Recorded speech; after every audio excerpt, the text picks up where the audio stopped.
मैं रोजा हूँ और साइंस के मुताबिक जब आप रोजा रखते हैं तो ऑटोफेजी खराब डीएनए सेल्स को खत्म करती है, सोजिश कम होती है और कैंसर का माहौल कमजोर हो जाता है। जिस्म पुराने और खराब खलियों को तोड़कर निकाल देता है, मुदाफ़ती निज़ाम नए खलिए बनाता है और सोजिश कम हो जाती है। ये अमल एंटी एजिंग, एंटी कैंसर और एंटी डिजीज है। जब आप 0 से 6 घंटे रोजा रखते हैं तो जिस्म सबसे पहले ग्लूकोज यानी शुगर इस्तेमाल करता है और इंसुलिन लेवल भी हाई रहता है। जब आप 8 से 12 घंटे रोजा रखते हैं तो इंसुलिन लेवल गिरना शुरू हो जाता है, फैट बर्निंग ऑन हो जाता है और ब्लड शुगर मुस्तहकम होने लगती है। 12 से 16 घंटे के रोजे में इंसुलिन रेजिस्टेंस कम हो जाती है, जिगर और मसल्स शुगर को सही इस्तेमाल करते हैं, चर्बी से तवानाई बनती है, शुगर से नहीं। रोजा डायबिटीज और टाइप 2 डायबिटीज को कंट्रोल करने का मजबूत जरिया है।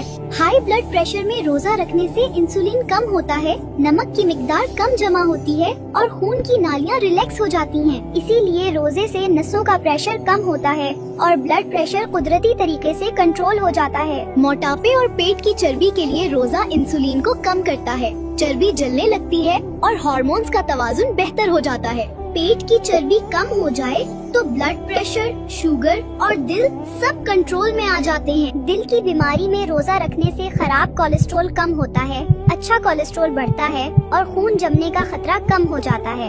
इसीलिए रोजे से हार्ट अटैक और फॉलिज का खतरा कम हो जाता है। स्ट्रेस, एंजाइटी और डिप्रेशन में रोजा कोर्टिसोल कम करता है, दिमाग का BDNF बढ़ाता है, दिमाग को सुकून मिलता है और जज्बात मुतवाजुन हो जाते हैं।